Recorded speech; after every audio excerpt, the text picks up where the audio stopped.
Hello everyone, I'm going to do a quick little review on this Sunbeam RHK-BA Rheobus 5.25 inch bay 20 watt fan controller. This thing. This thing right here. I'm just going to make this quick as I can. Basically, it's a fan controller. What's a fan controller? You connect a fan to it, and then you can change the speed of it. Here, let me take my side panel off right here. Actually, should have done this before I started the film, but whatever. Not this fan. Pay attention to that rear fan right there. Boink. It's off. Now it says I gotta slowly spin off. But they have very audible clicks when it's turned on or off. Red means it's under 6 volts, I believe. And then once you get to above 6 volts, it goes to blue. Let's see, it's at red. Turns down. The LEDs, like any fan controller, they lower as this fan is spinning less and less. So when the fan spins slower, the LEDs also light up a little bit more dim. As you can see, there's 4 right here. It says fan 1, 2, 3, 4. This is anodized aluminum and black. These knobs feel very high quality, actually, even though it's kind of cheap. It's like this was like $15 when I got it, like $14.23 I think it was. But it's discontinued now. But you could probably find them somewhere, I don't know, or something like it. Sunbeam, whatever company made this Sunbeam, they probably have more out there, or new models or whatever. You see, it's 5.25 inch bay, just like your CD drive, so I think it's a good way to make use of one if you wanted. I have no use to control my fans, except my 2 top fans are super duper loud. They're thermal take fans, my roof fans, as you can see right up there. I have one connected to here, one connected to here. See, when I turn them up all the way, hear how loud that is? That is so loud. I don't know why that is. That's why I'm replacing those 2 fans. They're coming in soon, new fans. And I guess I'll do a review on those as well. But, that's the only reason I got this whole fan controller, just to connect these 2 to here. And I turn them down to like just above the 6 volt point right there, so they're a lot more quiet. And they're still transferring a good amount of heat.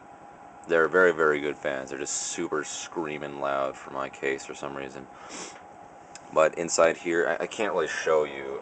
I could try, but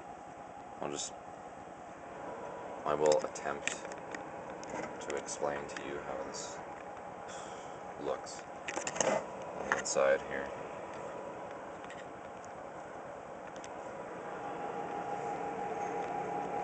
You probably can't see that very well, but you see a bunch of wires and stuff there. Basically, there's 4 3-pin connector ports in this fan controller, and that means 4 fans can connect to it. And there's also a molex port right there. That's to power it up. You need 1 molex connector from your power supply to turn it on, basically. And then you get the 4 3-pin ports in there, and then you can connect up to 4 fans. Actually, more than 4 fans. You can connect multiple fans per 3-pin port.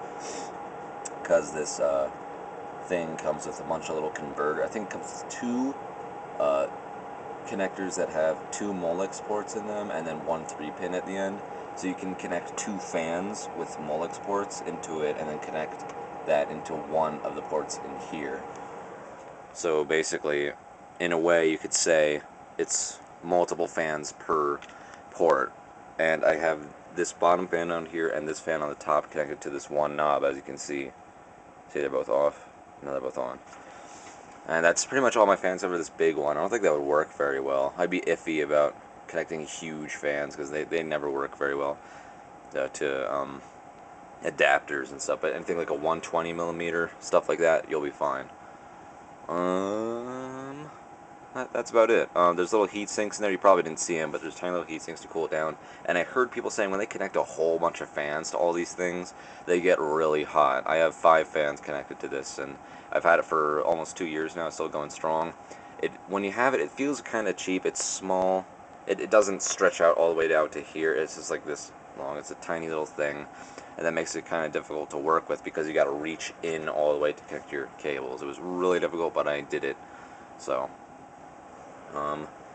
another problem with my case specifically, my case is kind of retarded right here. On the other side, to screw it in to secure it, there are no screw holes in my case. It's supposed to use this toolless design, which It's supposed to work for stuff like this. It works fine, but for this, it didn't because of its shape. It was really flimsy, and I could push this in. It was like chunk, and it pushed in like all the way. So what I did was I had to drill a hole in the side there and make a little mod, so I was able to screw it in. It's finished now, but still, that was pretty difficult.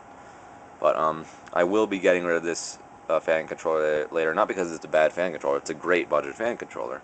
It's just I have no use for it because I'll just be replacing these two top fans. Remember, the whole reason I got this thing was just to quiet these two down. I have no reason to turn any fans off. I like having all the fans at full speed at all times. I like keeping my computer nice and cool because the cooler the better and the longer your computer will last. So I have no reason to have a fan controller, but the LEDs in it are super duper bright. In fact, my storage box down here, they light it up in the dark. When it's super dark out, I want to be able to see these LEDs light it up, which is kind of cool. But anywho, that's all. Great little budget fan controller. It's discontinued now, but you can probably find variations on it somewhere or wherever. So that's it. Just another good use of a 5.25 inch bay. See ya.